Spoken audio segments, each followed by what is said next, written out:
Quero falar um pouquinho agora de acordo Mercosul-União Europeia. Vocês estão já cansados disso? Não, né? Espero que não, porque Espero que não, porque é o nosso trabalho falar dele também, tá? Mas é que tá uma novela e a gente achou que aquela assinatura poderia já trazer algum tipo de solução, embora estivéssemos acompanhando com bastante ceticismo. E parece que subiu no telhado de novo por conta de decisões do Parlamento Europeu. Quem vai contar pra gente é o nosso Luca Bassani, que está ao vivo por lá. Inclusive, vejam na cara de Luca Bassani que ele não aguenta mais falar de acordo União Europeia-Mercosul, mas ele é um cara extremamente gentil e educado e fará isso novamente a pedido do 3 em 1. Bem-vindo, meu amigo, conta aí.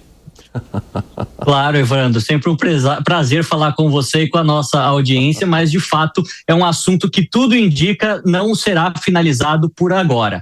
Nós tínhamos na semana passada uma boa notícia. O primeiro crivo dos 3 filtros necessários para a implementação do acordo foi alcançado de maneira bem sucedida. A Comissão Europeia deu o seu aval positivo. Depois seguiu para o Parlamento Europeu, o segundo filtro.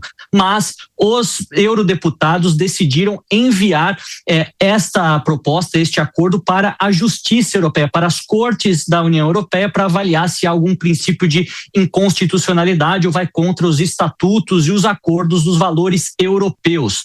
Uma vez que, caso isso seja detectado, o texto precisará ser refeito, reavaliado pela Comissão Europeia, assinado novamente antes de seguir para o órgão legislativo, né, o Parlamento Europeu. Caso a avaliação dos juristas seja positiva, aí sim a votação pode acontecer por todos aqueles deputados que representam cada um dos 27 países membros. Por enquanto, não há nenhum indício que isso vai acontecer, mas os prazos eles são postergados. Essa avaliação deve acontecer só daqui 6 meses, portanto, até lá o acordo não será implementado. Poderá sê-lo de maneira provisória, mas isso indica que é apenas algo parcial, né? O que os 2 lados do Atlântico querem é que o acordo seja implementado na sua totalidade e a zona de livre comércio seja criada de fato em ambos os lados do Atlântico. Portanto, a gente não tem boas notícias por hora, lembrando que mesmo que o Parlamento Europeu aprove, ainda assim, por conta da burocracia da União Europeia, se tratar de um acordo misto, ele não seria implementado imediatamente, já que cada um dos 27 parlamentos nacionais, Congresso, Senado de cada um dos países precisa também avaliar e aprovar antes de colocar em prática. Agora, o Luca Bassani, falando em acordo comercial, o da Europa com os Estados Unidos também foi paralisado e nesse caso por conta das intenções de Donald Trump, né? Exato, a União Europeia decidiu que vai paralisar o acordo com os Estados Unidos, algo que havia sido negociado pela Comissão Europeia, inclusive na Escócia, né? Ursula von der Leyen conseguiu diminuir a alíquota de 25% para 15%, mas a insatisfação ela é generalizada em todas as facções políticas, sejam os liberais, sejam os socialistas ou até mesmo os conservadores, todos estão muito preocupados com as declarações de Donald Trump e também o ataque indireto dele à soberania da Dinamarca por querer um território que não está à venda, querer adquiri-lo a todo custo. Exatamente por isso que muitos desses deputados querem a suspensão imediata do acordo com os Estados Unidos, o que poderá aplicar tarifas recíprocas aos Estados Unidos na faixa de 93 bilhões de euros, algo aí na faixa dos 590 bilhões de reais. Eles acreditam que, como Donald Trump se preocupa muito com o dinheiro, e essa é a linguagem principal do presidente, que talvez pelo bolso ele possa voltar atrás com os seus ímpetos expansionistas. Óbvio que, se tratando de Donald Trump, é uma figura altamente imprevisível e não sabemos se ele de fato seguirá adiante como fez com o Irã no ano passado ou até mesmo com a Venezuela, ou se ficará no velho chavão taco, né? Como você acabou de dizer, Trump always chickens out, Trump sempre acaba desistindo. Tudo para os próximos capítulos. Não está sendo fácil ser correspondente na era Donald Trump. Eu imagino, meu amigo, mas você é forte, corajoso e conseguirá enfrentar essa batalha para trazer tudo para a gente aqui no nosso 3 em 1. E agora você tem os cabelos de Sansão, então está tudo ótimo. Um abraço, viu, seu Luca Bassani. Até mais. Ô Fábio Piperno, mais uma vez a França está enfiando o pé na janta do produtor rural brasileiro ao se colocar contra esse acordo que já foi assinado, mas que tudo indica vai parar na justiça e jogar água nesse chope. Mas agora, Evandro, sejamos até justos com a França, né? os deputados franceses mais à direita não fizeram isso sozinhos. Foram mais de 300 votos no Parlamento Europeu, ganharam inclusive por uma margem bastante apertada de 10 votos, 320 alguma coisa, enfim, acho que foi esse o número. Então, quem foi que votou contra? Basicamente, deputados mais ligados ao agronegócio europeu, são deputados mais identificados com esses partidos dessa nova direita mais dura, mais, enfim, radical, nada a ver com a direita tradicional europeia. E também, claro, insuflados por alguns deputados mais à esquerda, esses em número muito menor. Mas o fato é que, juntando esses dois blocos, deu essa maioria de 300 e tantos aí, e que podem, inclusive, atrasar o acordo em até 2 anos, porque essa Corte Europeia, ela tem esse prazo que o Luca falou, de 6 meses, mas pode se arrastar por 2 anos. De qualquer forma, ainda os políticos vão tentar queimar umas etapas, implantar uma parte do acordo de forma transitória para fazer andar. Mas é óbvio que isso gera mais um impasse muito indesejado. Agora, você vê, em relação à reação a Trump dá à Europa a chance, é como se fosse o VAR, dando uma outra oportunidade para ir lá checar o que eles fizeram de errado. Porque foi um acordo, naquele momento, também bastante criticado por vários líderes europeus que criticaram bastante a tibieza da dona Ursula von der Leyen, que acabou cedendo muito.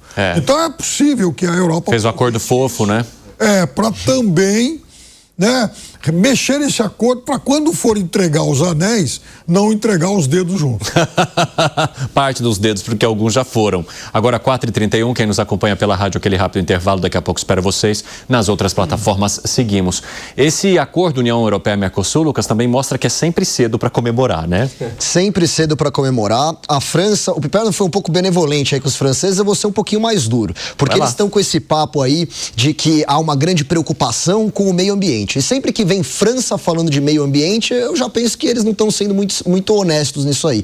Vejam só, você que está assistindo, sabia que a França destruiu 100% das florestas originais deles? Absolutamente tudo, eles destruíram, tá? E eles querem dar pitaco no que acontece em outros países. Então, se a França está falando de meio ambiente, eu já não confio muito. Pois bem, então qual que é o verdadeiro interesse da França em melar esse acordo? E aí sim, eu acho que há uma justificativa um pouco mais plausível, né? A justificativa verdadeira. Os agricultores lá na França, eles estão pressionando muito a França e a União Europeia para não entrar nesse acordo. Por quê? Os agricultores lá, eles têm uma série de medidas extremamente restritivas. É muito duro você cumprir todas as medidas alimentícias, né, na Europa. E aqui, os produtores da América Latina, eles têm uma legislação um pouco mais tranquila. Então, eles entendem que entrando nesse acordo, eles não estariam competindo em pé de igualdade. Para eles, isso não é interessante. E esse é o motivo que está levando a França e a União Europeia a rever se esse acordo realmente deve entrar em vigor. Não, desculpa, só uma coisa. Eu fiz, assim, digamos, uma defesa parcial da França, que dessa vez, digamos, a França não foi o motor dessa reação, até porque, vejam...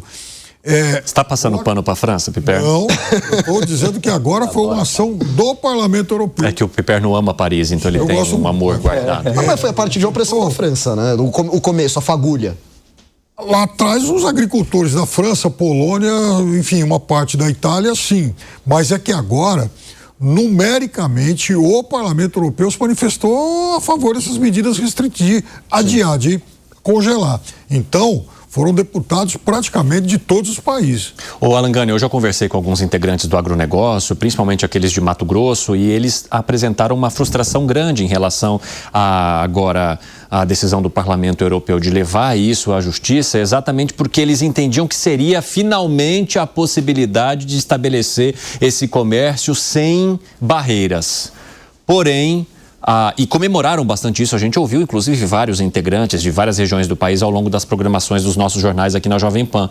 Porém, o que se confirma é uma novela que vai ter capítulos extras e que pode levar uns bons anos para ser solucionada. Exatamente. Muito ruim essa notícia, Evandro, até porque, né, você precisa primeiro, agora, a confirmação do Parlamento Europeu, vai para a Justiça, depois a confirmação dentro dos parlamentos dos países envolvidos, então tem uma longa etapa. É lógico que a primeira sinalização foi muito positiva, todo mundo comemorou porque imaginou que um grande passo havia sido dado. Agora, Evandro, de qualquer maneira, o que preocupa, pegando um gancho no que o Piperno falou, né, de demorar na justiça 2, 3 anos... 334 a 324.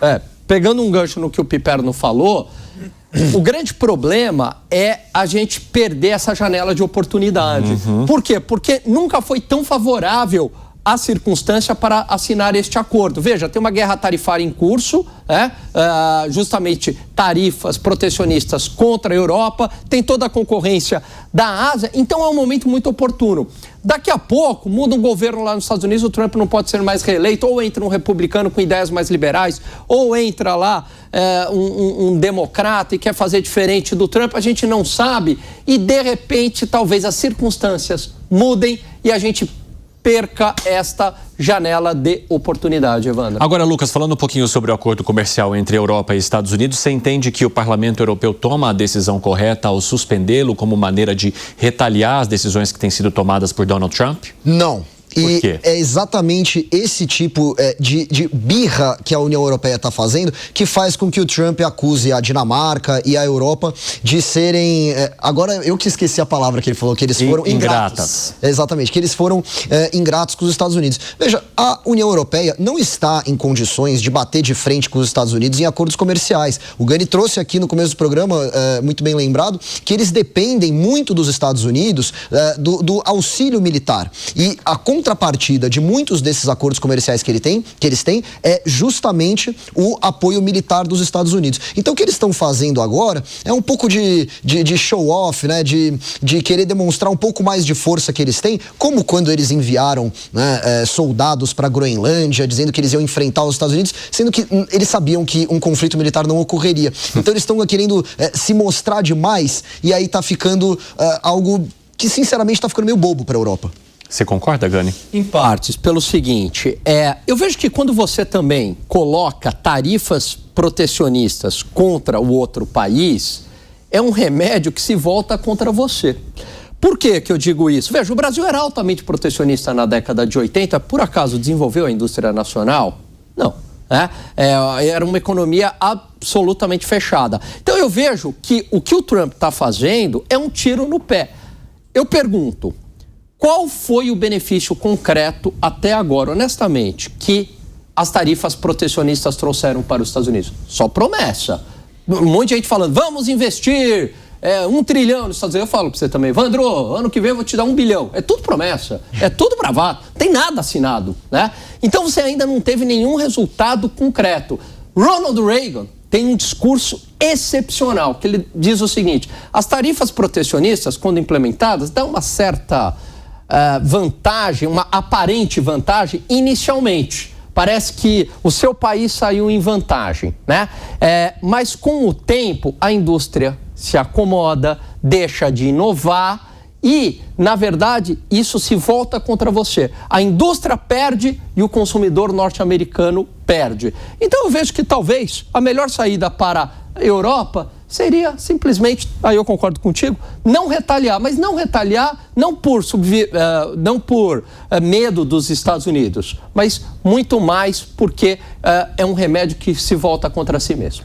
Tratar de uma forma mais diplomática. Isso. Ô Piperno, você entende, só para a gente arrematar, que essa decisão da Europa, ela vai conseguir segurar? Ela vai conseguir bancar essa decisão que tomou em relação à retaliação? Eu acho que do ponto de vista comercial ela consegue. Agora, se fosse algo estritamente comercial, eu acharia um erro, né? Agora vamos, revisar o acordo que fizemos e vamos, então, congelar tudo. Isso seria um passo atrás, sem dúvida nenhuma, um equívoco.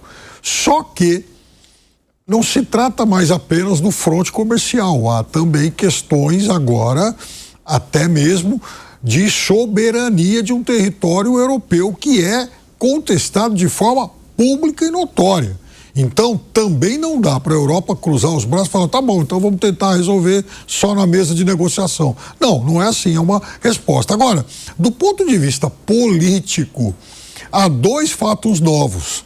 Primeiro, depois que o acordo foi celebrado, houve também aquela reunião entre Estados Unidos e Europa e tal, não sei o quê, e naquele momento, no âmbito OTAN, se combinou, então, se acordou que os países europeus passariam a destinar cerca de 5% do seu orçamento com defesa. Foi uma forma que os Estados Unidos encontraram de falar, bom, agora a segurança também é cada vez mais responsabilidade de vocês. Não vou mais pagar a conta. Ora, a Europa chega agora e fala, bom, já que a gente vai pagar a conta, também não há por que fazer tantas concessões comerciais. Segunda coisa, depois do fechamento do acordo comercial, outros países como Índia, Brasil, até mesmo o México, para não falar da Rússia, China e tal, de certa forma deram uma banana para o Trump, falou, não vamos ceder. Aí a Europa olha aquilo e fala, puxa vida, só a gente acabou cedendo. Pois